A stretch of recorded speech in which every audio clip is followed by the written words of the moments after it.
Hello po and good day. Ito po ang unang part ng aking documentation.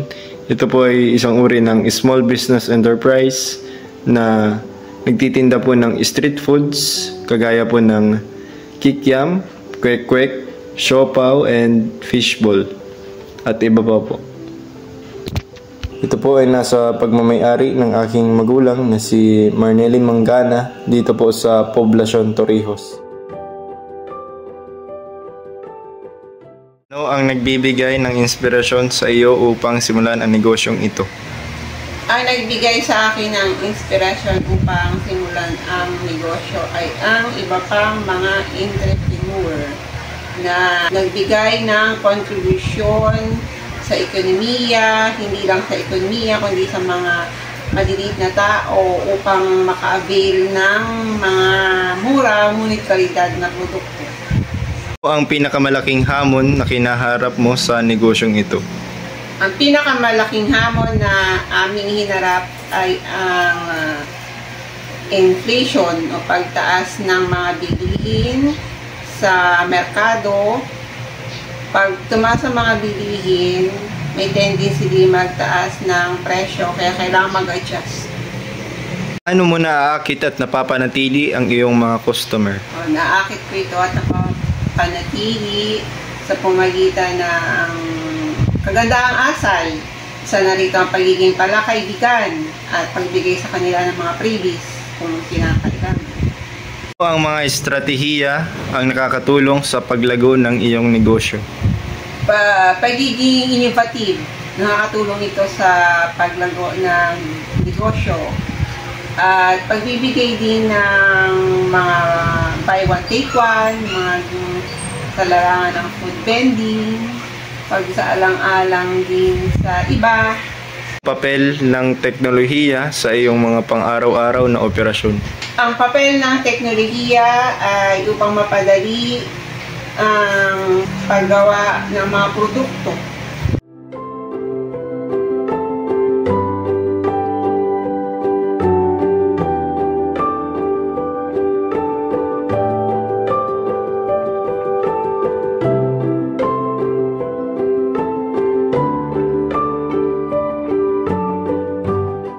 Ano ang iyong unang pangunahin tungkulin sa trabaho? Simple lang boss, taga-linis at taga-prepare ng mga gamit para sa pagtinda. Paano ka napabuti ng iyong trabaho sa negosyong ito?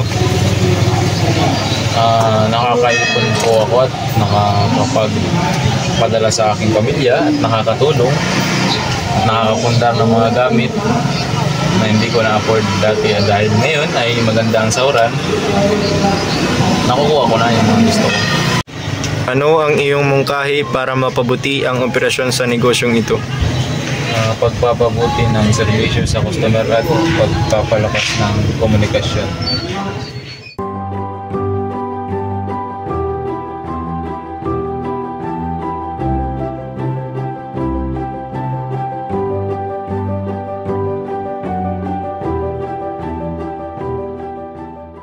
Ang kasunod po ay ang aming pangalawang negosyo na nasa uri po ng medium enterprise.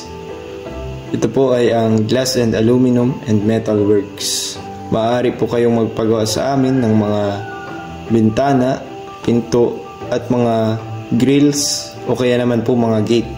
Nagsimula po itong negosyo namin noong 2018.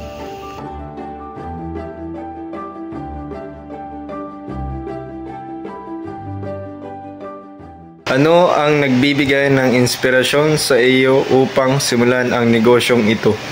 Ang nagbibigay sa akin ng inspirasyon upang simulan ang negosyong Glass, Aluminum and Supply ay ang kapatid ng aking asawa na siyang nag-hikayat sa aming magnegosyo na may kinalaman sa aluminum and glass.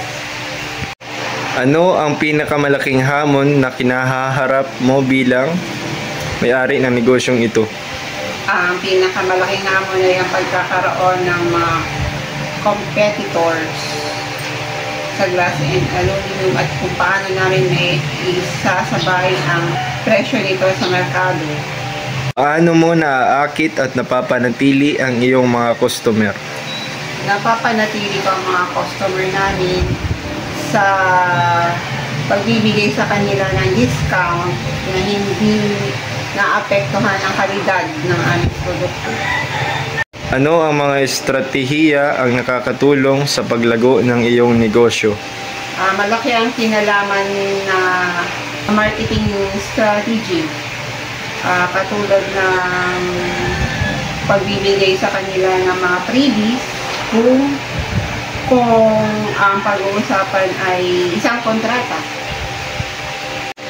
Ano ang papel ng nagagawa ng teknolohiya sa iyong negosyo? Malaki ang ginagampanan ng technology dahil dito ay napapabilis ang trabaho kung saan aabot namin ang due date na hindi nakakompromiso ang aming project at napapabilis din sa paggawa.